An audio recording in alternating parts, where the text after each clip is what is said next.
Tech super star அப்படின்னு சொல்லக்கூடிய சுதர்சனை பார்த்தா கூட எனக்கு வந்து பரிதாபமாக இல்லை. ஏன்னா அடடா கிரியேட்டர்ஸில் இருக்கும்போது ஒன் ஆஃப் த ஒர்க்கிங் பார்ட்னராக இருந்திருக்காரு. மாதம் பிறந்தா லட்சக்கணக்கில் சம்பாரிச்சிருக்காரு. ஸோ அந்த பணத்தெல்லாம் வச்சு ஏதாவது ஒரு இன்வெஸ்ட்மெண்ட்லாம் பண்ணி லைஃபுக்கு தேவையான ஒரு அமௌண்ட்டை கண்டிப்பாக வச்சுருப்பாருன்னு சொல்லிட்டு நான் நினைக்கிறேன்.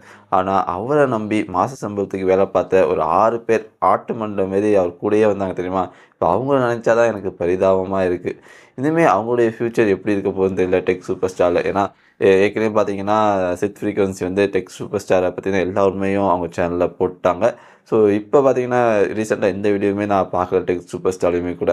ஒழுங்காக அந்த 6 பேரும் அடா கேட்டர்ஸ் இருந்தால் கூட மாதம் மாதம் கரெக்டாக சம்பளம் வந்திருக்கும். இப்போ அவங்களுக்கு எப்படி சம்பளம் போட போகிறாரு, அது மட்டும் இல்லாமல் டெக் சூப்பர் ஸ்டார் சேனலுடைய அடுத்த குரோத் என்ன அப்படிங்கிறதுமே மிகப்பெரிய கேள்விக்குறியாக தான் இருந்திருக்கு.